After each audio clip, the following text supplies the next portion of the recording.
ऐसा क्या हुआ जो एक राजकुमार को इतनी इज्जत मिलने लग गई। एक समय एक अर्जुन नाम का राजकुमार था। अर्जुन सिर्फ तलवारबाजी में ही नहीं बल्कि पहेलियां और रहस्यों में भी रुचि रखता था। एक दिन उसके राज्य में एक खबर आई कि जंगल के पार एक रहस्यमयी महल है जहां कोई नहीं जा सका, क्योंकि महल की रक्षा 3 शर्तों से होती है। जो व्यक्ति इन 3 शर्तों को पूरा कर दे उसका अधिकार उस महल और उसके खजाने पर होता है। अर्जुन ने तुरंत तैयारी की और निकल पड़ा। जंगल पार करते ही उसने देखा एक बड़ा महल जिसमें सोना चांदी की दीवारें चमक रही थी। महल के दरवाजे पार एक बुद्धि औरत बैठी थी। उसने कहा, राजकुमार, तुम्हें 3 शर्तों का सामना करना होगा। अगर एक भी गलत हुआ तो तुम कभी लौट नहीं पाओगे। अर्जुन ने साहस दिखाया और हाँ कहा, पहली शर्त, मुझे एक सवाल का जवाब दो। ऐसी कौन सी चीज है जो तुम जितना ज्यादा बांधते हो उतनी ही बढ़ती है।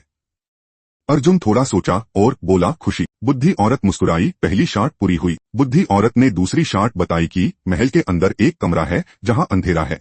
उस अंधेरे से बिना दीपक बिना मशाल के एक चमकदार पत्थर लेकर आओ। अर्जुन अंदर गया। कमरे में सचमुच अंधेरा था, लेकिन उसने समझा चमकदार चीज को देखने के लिए रोशनी नहीं, महसूस करने की जरूरत है। उसने हाथ से दीवार को टपकाया। एक जगह गर्म लग रही थी और वहां से उसने एक चमकदार पत्थर निकाल लिया। दूसरी शर्त भी पूरी हुई। उसके बाद बुद्धि औरत ने तीसरी शर्त बताई और बोली, तुम्हें एक ऐसी चाबी ढूंढनी है जो महल का असली खजाना खोल सके। ध्यान रहे, महल में हजारों चाबियां हैं, सिर्फ एक सही है।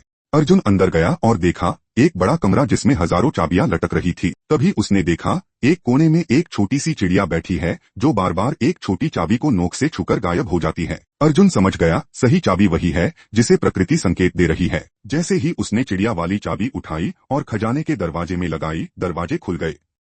महल रोशन हो गया और अंदर से एक रोशनी निकली। बुद्धि औरत अंदर आई और असली रूप में एक देवी बन गई। देवी ने कहा, अर्जुन, तुमने बुद्धि, साहस और संवेदनशीलता दिखाई है। तुम न सिर्फ इस महल के मालिक बनोगे बल्कि एक महान राजा बनोगे। अर्जुन वापस अपने राज्य गया। उसका स्वागत बड़ी धूमधाम के साथ हुआ और उसके बाद उसका नाम इतिहास में अमर हो गया, एक ऐसे राजा के रूप में जो सिर्फ तलवार से नहीं, दिमाग और दिल से भी जीत पाता था। दोस्तों, इस कहानी से हमें सीख मिलती है कि जीत सिर्फ ताकत से नहीं, बुद्धि और सही फैसले से मिलती है। कभी कभी छोटी छोटी बातें सबसे बड़े राज खोल देती है।